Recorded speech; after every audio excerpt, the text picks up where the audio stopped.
eto na mga kababayan ko. Oo, puntahan naman natin si Anino. Si Anino, 23 lang to ha. Pasok! Ayan o. Magandang araw mga kababayan. Pakinggan ho natin ito ha. Pakinggan ho natin ha. Si Anino. Bakit ba kasi puro magaganda yung mga tumutulig sa kay Sara, ano? Samantalang yung tagapagtanggol nila, mamaya ipapakita natin ha. Oo, puro mga nako, ewan ko ba?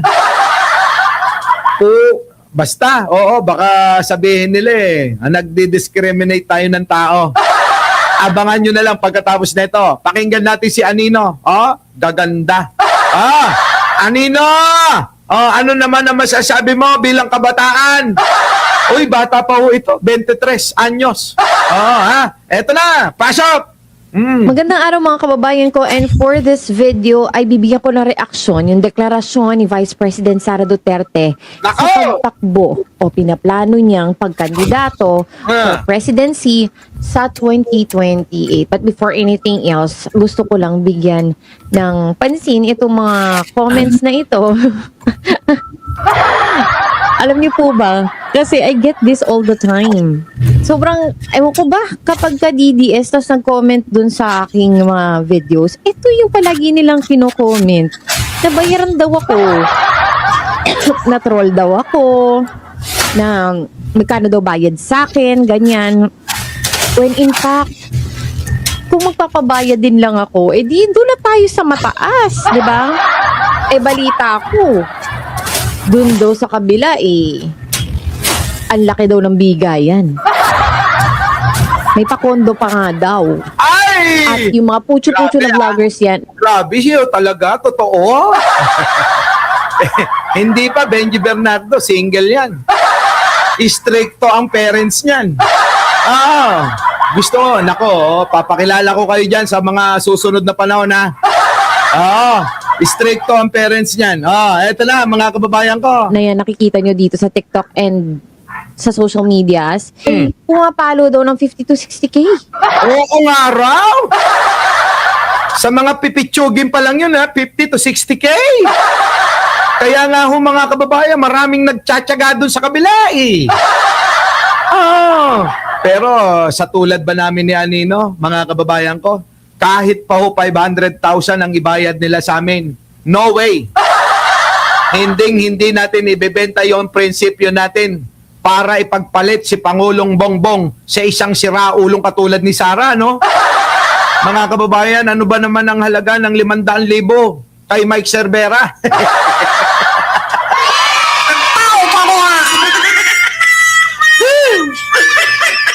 Diba? Nagpapautang nga tayo ng milyon-milyon.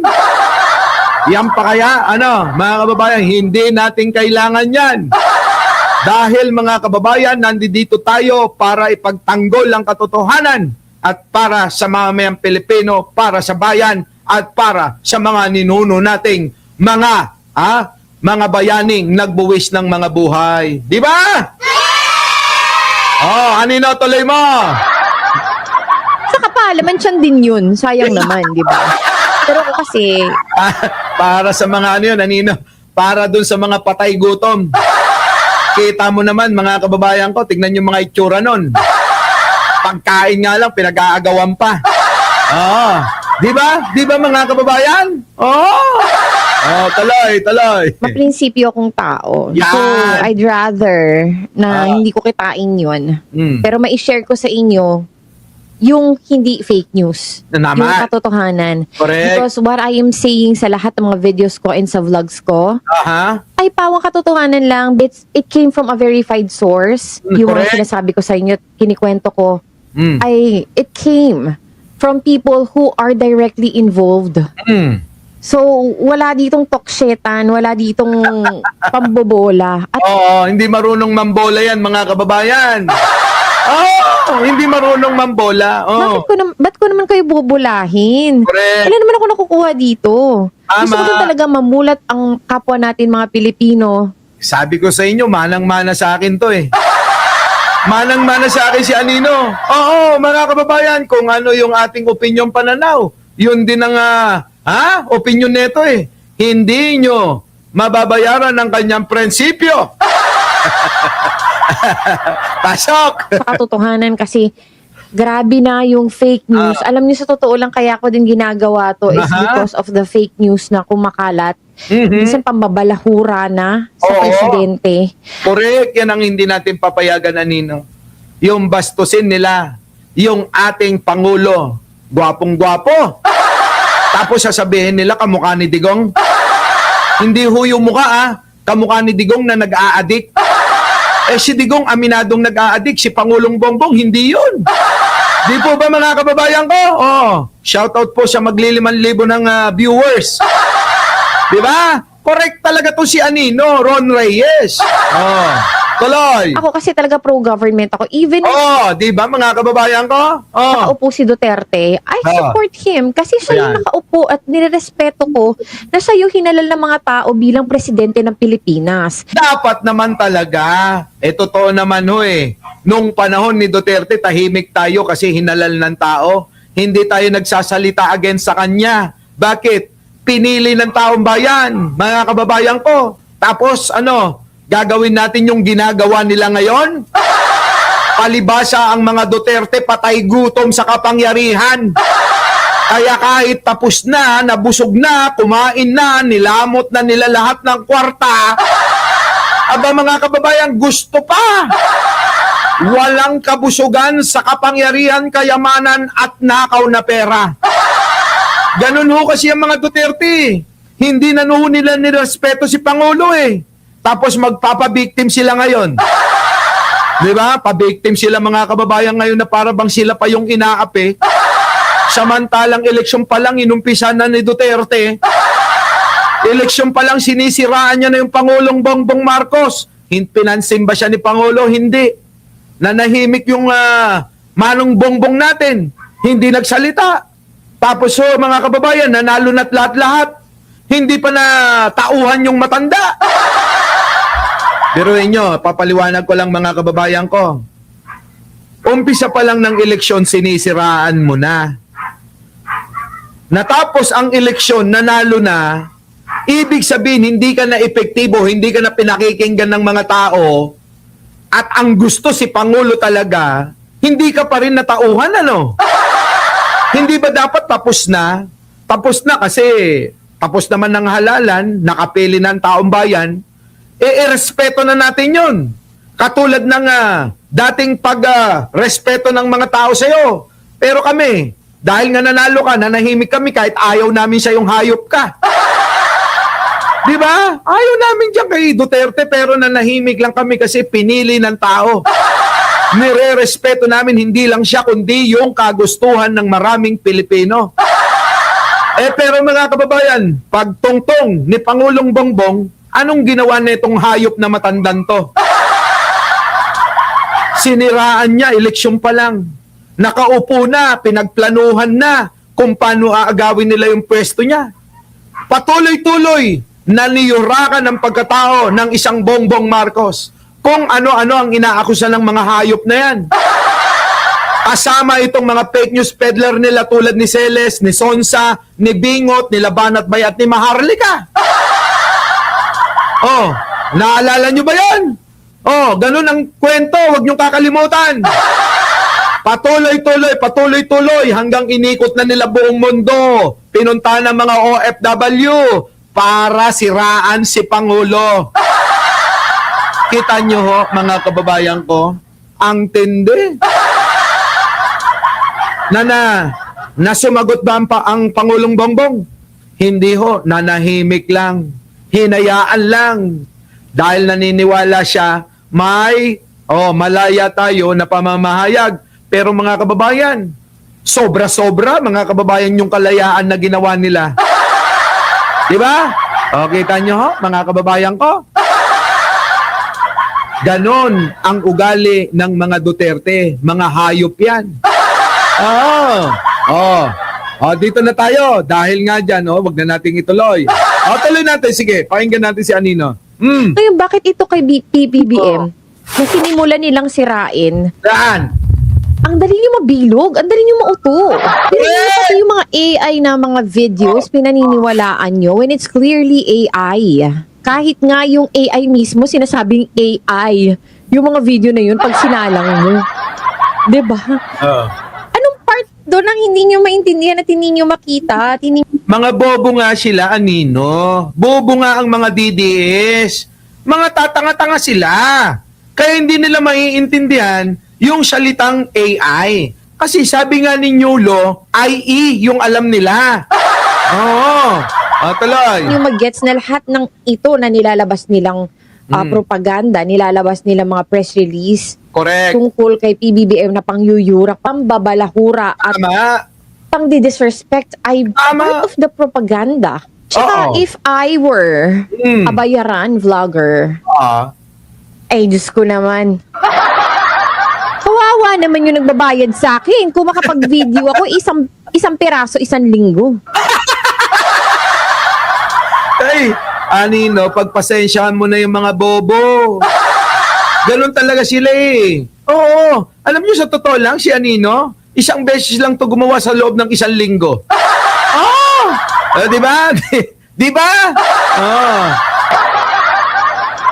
Pag mapagtripan ko lang, doon lang ako gumagawa. Kawawa naman yata yung nagpapasweldo sa akin. Walang mapapala. Diba?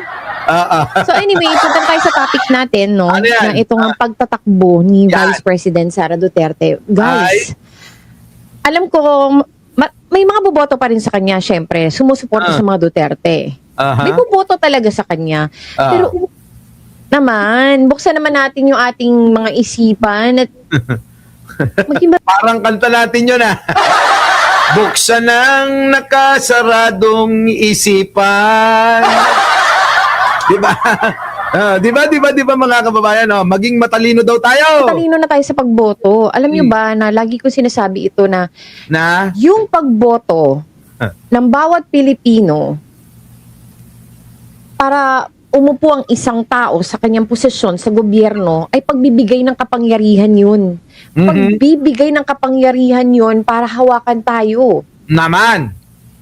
Yung mga governor na yan, Aha. yung mga congressman na yan, binigyan Correct. natin sila ng kapangyarihan para lokohin tayo. Lahat na nakaupo sa Alam nyo mga kababayan, parang pananaw ko yung pananaw ni ni Anino. Oh. public office, mapamayor man hanggang presidente, tayo ang nagbibigay sa kanila ng kapangyarihan. No? So, maging matalino na tayo. Inuudyokan ko talaga kayo lahat para maging matalino na sa pagboto. And look at Sarah. Nakita nyo ba yung time na nag-declare siya na siya ay kakandidato sa pagka-presidente sa 2028? Look at her. Paki-observe naman kung paano siya nagsasalita. Paki-observe doon pa lang. Doon pa lang. Oo nga! Totoo naman eh. Oh, mga didis, hindi nyo ba nahahalata? Pagsasalita pa lang ni Sarah. Grabe talaga. Oh, daig niya pa si Kuya Cesar. Oh, baka naman pinaglihi, Anino, si Sara Duterte kay Kuya Cesar. Uy, sino nakakaalala kay Kuya Cesar? Sino nakakaalala doon? Eto na ang mga balita ngayon. Hey! Mga kababayan! Tuloy, Anina, tuloy mo. Naalala ko lang si Kuya Cesar. Ganun parang si Sarah magsalita. Yung mabagal magsalita. Oh, alam ko na mga edad nyo. Ayan, sila daw, alam daw nila. Alam ko na mga edad nyo. Eto na. Baka naman may Bluetooth. Inaantay niya yung sasabihin. Kaya kung magsalita si Sarah, paisa-isa. Kasi, syempre, inaantay niya yung sasabihin sa kanyang tenga. Tingin ko ganun nga, Anino. Kita na natin na, oh my God, ano ba to? Yung kakatulad nga na sinabi ni Shelo Magno na parang nagde-declamation lang, parang grade 1. Actually, totoo. Kasi nagbabasa pa rin siya Hindi siya spontaneous sa kanyang mga sinasabi. May script. It's all scripted. Scripted talaga, Anino. Tama ka. Buti pa si Anino, mga kababayan, no? Matalas yung kanyang pag-aanalisa. Ikukumpara nyo sa mga tanga-tanga. Sa bagay, mga kababayan ko, talagang kahit na tanga yung tao, may market sila. Kita nyo naman, mga kababayan, may naniniwala. Eto na. At nagbabasa ka na nga lang ng script, utay-utay pa yung pagdi-deliver mo. Aray ko! Aray ko! Aray! Grabe, Sarah, sabi ni Anino, may binabasa ka na ng script, utay-utay pa. Grabe, ang lalim na salita, utay-utay. Alam mo yung utay-utay? Konti-konti.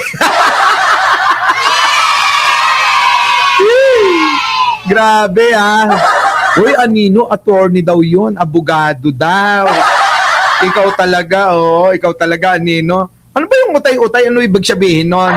Actually, totoo. Kasi nagbabasa pa rin siya Hindi siya spontaneous sa kanyang mga sinasabi. May script. It's all scripted. At nagbabasa ka na nga lang ng script, utay-utay pa yung pagdi-deliver mo. Gusto ko yun! Gusto ko yung salita ni Anino na yun, utay-utay pa! Yung pagdi-deliver mo ng mensahe mo, Sarah! Grabe, mga kababayan? Paano ka harap niyan sa summit at international meetings kung sakaling mahalal ka bilang presidente? Kaya nga, nakakahiya, Sarah! Dala-dala mo ang bansang Pilipinas at mga Pilipino, tapos haharap ka sa international summit, ganyan ka magsalita? Putik na yan, Kailangan yata singlaki ng billboard ni Kibuloy yung basahin mo para kitang-kita mo. Ay, mga kababayan, pagka gumawa ng script ito, kailangan ilagay nyo sa malaking-malaking billboard para kitang-kita niya nang hindi na siya yumuyuko. Oy, sa mga tauhan ni Sarah, gawin nyo yon para hindi kayo napapahiya at hindi mahalata yung kabobohan niya. Paano? Ang ginawa ni Sarah, isang salita, tingin sa baba. Isang salita, tingin sa baba. Makachamba ng mga kababayan kung dalawang salita yung ma-memorize niya. Grabe, no? Tanga talaga ni Sarah. Hoy, hindi lang ako nagsasabi. Kita nyo, pati mga kabataan, tuloy. Ano ka haharap sa mga presidente ng ibang bansa? Correct. Kung ganitong presidente natin, Diyos ko, nakakahiya, guys. Nakakahiya talaga. Nakakahiya daw, kinakahiya ka ni Anino. Sarah, nakakahiya ka raw, kinakahiya ka ni Anino. Hindi siya pang president kasi unang-una wala siyang star factor. Hindi siya kagaya ni President BBM. Yan!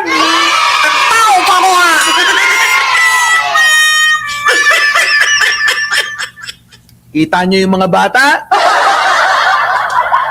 Malayo daw, mga kababayan, sabi ni Anino, malayo daw kay Pangulong Bongbong, itong si Sara Duterte.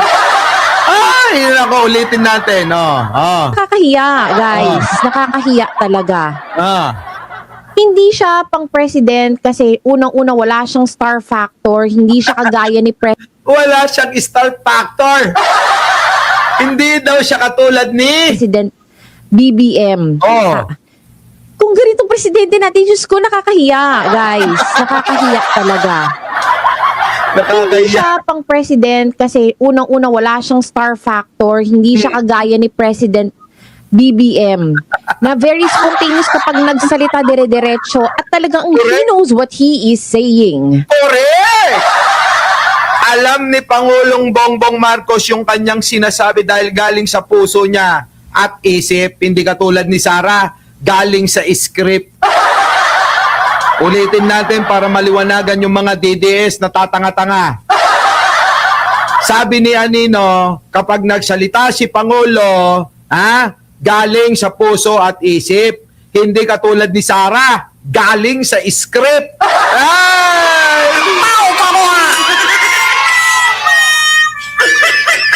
Aray ko!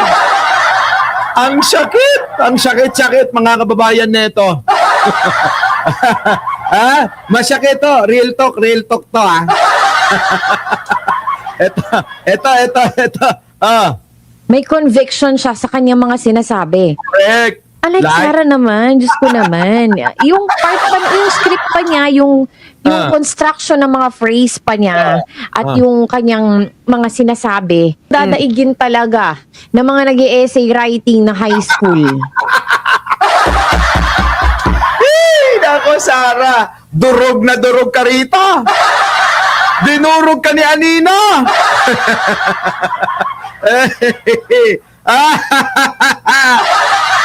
Grabe, no, mga kababayan ko, no? Sabi nga ni Anino sa akin kagabi, sabi ko, iboboto mo ba si Sara Duterte? Boss, paano ko naman iboboto yan? Mas matalino pa ako sa kanya.